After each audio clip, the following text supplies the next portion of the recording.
Luka 4-cü fəsil. İsa'nın sınağa çəkilməsi. İsa müqəddəs ruhla dolaraq Yordan çayından qayıtdı və ruh tərəfindən səhraya aparıldı. Orada İsa 40 gün ərzində iblis tərəfindən sınağa çəkildi. Bu müddətdə İsa heç nə yemədi və 40 gün keçəndən sonra acıdı. İblis ona dedi, əgər sən Allahın oğulsansa, bu daşa əmr elə ki, çörəyə dönsün. Lakin İsa ona belə cavab verdi. İnsan yalnız çörəklə yaşamaz, deyə yazılmışdı. Sonra iblis İsanı yuxarıya çıxardı və bir anda dünyanın bütün padşahlıqlarını ona göstərdi. İblis İsa'ya dedi, mən bütün bunların üzərindəki səlahiyyəti və şan-şöhrəti sənə verəcəyəm. Çünki bunlar mənə verilib və mən kimə istəsəm ona verə bilərəm. Bax, əgər sən mənə səcdə eləsən, bunların hamısı sənin olacaq. İsa ona belə cavab verdi. Allahın Rəbbə səcdə elə və yalnız ona ibadət elə, deyə yazılmışdı. Sonra iblis onu Yerusəlimə apardı və məbədin qülləsinə qoyub dedi, əgər sən Allahın oğulsansa, özünü buradan aşağı at. Axı Allah sənə görə mələklərini əmr eləyər ki, səni qorusunlar. Səni əlləri üstündə aparsınlar, ayağın bir daşa dəyməsin, deyə yazılmışdı. Amma İsa cavabında ona belə dedi, Allahın Rəbbi sınama deyilmişdi. İblis sınaqların hamısını qurtarandan sonra bir müddət onu tərk elədi. İsa xidmətinə başlayır. İsa ruhun qüdrəti ilə Qalileyaya qayıtdı. Onun haqqında xəbər bütün bölgəyə yayıldı. İsa oranın sinagoglarında təlim öyrətməyə başladı. Hamı onu izzətləndirirdi. İsa Nazaretdə rədd edilir. İsa böyüdüyü Nazaret şəhərinə gəldi və adətinə görə şənbə günü sinagoqa getdi. O, müqəddəs yazılardan oxumaq üçün ayağa qalxdı. Ona Yeşaya Peyğəmbərin kitabını verdilər. İsa tumarı açıb, bu sözlər yazılan hissəni tapdı. Rəbbin ruhu üzərimdədir. Çünki fəqirlərə müjdəni bildirmək üçün o məni məhs elədi. Əsirlərə azadlıq vermək üçün, körlara gözlərinin açılmasını elan eləmək üçün, məzlumları zülmdən azad eləmək üçün, Rəbbin lütf ilini bəyan eləmək üçün məni göndərdi. Sonra İsa tumarı bağladı və xidmətçiyə verib oturdu. Sinagogda oturanların hamısı ona diqqətlə baxırdı. İsa onlara, eşitdiyiniz bu müqəddəs yazı bugün yerinə yetdi, deyə danışmağa başladı. Bu vaxt hamı onun haqqında yaxşı sözlər deyirdi və onun ağzından çıxan lütf dolu kəlmələrə heyrət eləyirdi.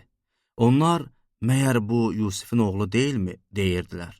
İsa onlara belə dedi, əlbəttə, siz mənə, ey həkim, öz-özünə şəfa ver məsəlini xatırladacaqsınız.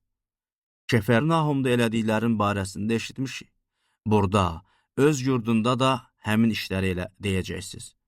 Sonra dedi, sizə doğrusunu deyirəm, heç bir peyğəmbər öz yurdunda qəbul edilməz. Yenə də sizə həqiqəti deyirəm ki, İlyasın dövründə göy 3 il 6 ay ərzində bağlı qalıb, bütün ölkədə böyük aclıq olanda İsraildə çoxlu dul qadın var idi. Amma İlyas onlardan heç birinin yanına deyil, Sidonun Sarfat şəhərində olan bir dul qadının yanına göndərildi. Elişa peyğəmbərin dövründə İsraildə çoxlu cüzamlı var idi. Amma onlardan heç biri deyil, yalnız Aramlı Naaman pak oldu. Sinagogdakı cəmaatın hamısı bu sözləri eşidib hiddətləndi. Onlar ayağa durdular və İsanı şəhərin kənarına qovdular. Onu uçurumdan atmaq üçün şəhərin qurulduğu təpənin başına gətirdilər. Amma İsa onların arasından keçərək oradan çıxıb getdi. İsa Kefernahum sinagogunda cini qovur. İsa Qalileyanın Kefernahum şəhərinə gəldi və şənbə günü onlara təlim öyrətməyə başladı. Onun təliminə təəccüblənirdilər, çünki o səlahiyyətlə danışırdı.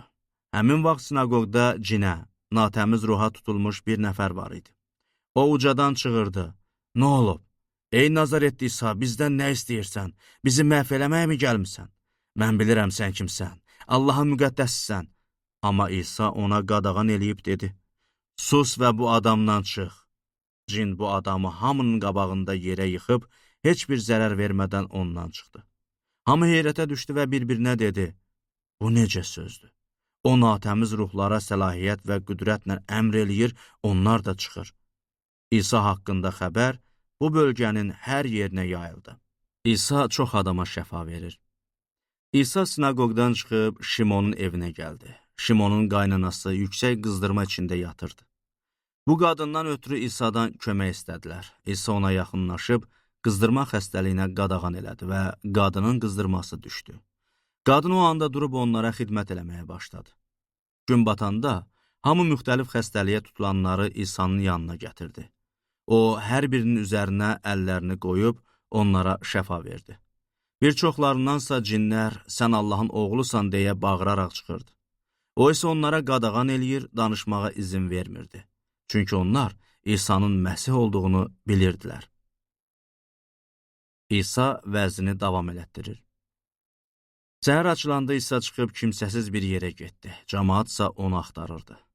Adamlar İsa'nın yanına gəlib onları tərk eləməsin deyə onu yanlarında saxlamaq istədilər. Lakin İsa onlara dedi, mən o biri şəhərlərə də Allahın padşahlığının müjdəsini yaymalıyam. Çünki mən bunun üçün göndərilmişəm. Beləliklə, İsa Yahudiyanın sinagoglarında vəz eləməyə davam elədi.